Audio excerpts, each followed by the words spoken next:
Hey everybody, Nick Espinoza, your chief security fanatic here, and today we are actually talking about Russia because the data is in, and Russia is behind most of the state-sponsored cyber attacks we're seeing on the globe as of late. This is really interesting. It's a great article by Bloomberg as well, and we are talking in part about Microsoft. Now, Russian-based hackers are responsible for a majority of nation-state attacks on Microsoft customers, according to new data from Microsoft. Now, Microsoft has issued 13,000 alerts about nation-state hacking attempts to its customers in the last 2 years, with 52% of those incidents between July of 2019 and June of 2020 related to attempts by Russian hackers. Now, they are targeting everything from elections to the Olympics, according to the report that they just published yesterday.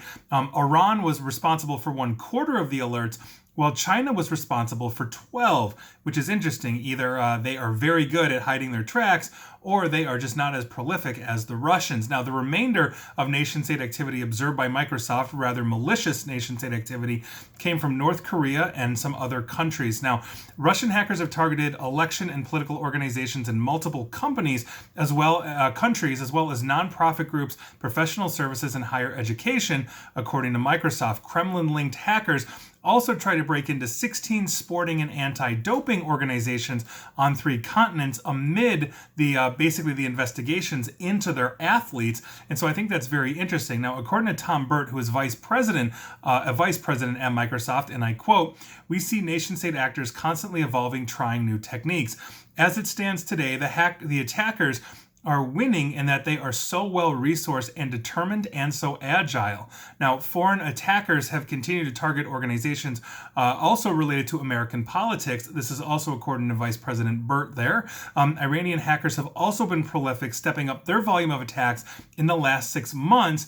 And in August of 2019 alone, Iranian hackers attacked 241 Microsoft accounts associated with U.S. presidential campaign, current and former U.S. officials, political journalists, and well-known Iranians living abroad. And this is again according to their report. While only 4 of these attacks were successful, Microsoft anticipates an increase of activity as the U.S. election approaches. Hackers based in China, and I quote, "have attempted to gain intelligence on organizations associated with the upcoming U.S. presidential election," again according to Microsoft, and those attackers have also been active in cyber attacks related to medical research. I've actually done videos on that, including Russian hackers going after US and UK pharmaceutical corporations attempting to steal intellectual property. Among multiple attempts to hack medical research institutions in the United States and Asia, China-based hackers attacked an unnamed US university that was researching the coronavirus vaccine in March. I believe I actually reported on that one as well. Now, China is one of 16 nation-state actors that Microsoft has observed targeting customers involved in the COVID-19 response efforts. Targets of these attacks have included global medical relief and humanitarian aid groups, along with government healthcare organizations.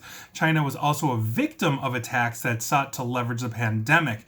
And to quote Microsoft as well, China, the United States, and Russia were hit the hardest, but every country in the world saw at least one COVID-19 themed attack, with the volume of successful attacks in outbreak hit countries increasing as fear and the desire for information grew. This actually dovetails, I think, a lot of what we were doing with the COVID-19 Cyber Threat Coalition.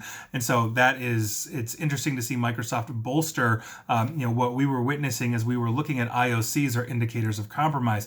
Hospitals and other entities have also been hit with ransomware.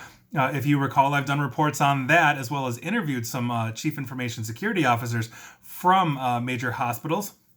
And basically, that is obviously a very serious issue and continues to rise. And so that is the state of the world right now. And if you think that, sitting here in the United States, for example, and I'm talking to my fellow Americans, that, influence or attempted espionage or intelligence gathering in the United States election, as contentious as this may be, is not happening by foreign actors, you are absolutely incorrect, because the infrastructure of the world is basically saying it. And it's not just Microsoft. They're simply the latest one to do this. I've written an article for Forbes on this. I've done my own research. It is something that is really prolific and out there. And so as we are maintaining election security, and interestingly enough, my latest article just dropped today about election security being very much a good chunk of it being an illusion, this is something that I think we really need to talk about. So there it is. I'd love to hear your thoughts on this. I've got plenty of friends that are Russian that are very nice people, but I don't think they're paid by the state to break into other things, and here we are. So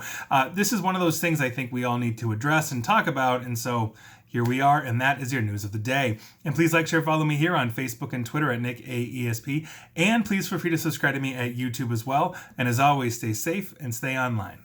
Thanks, everyone.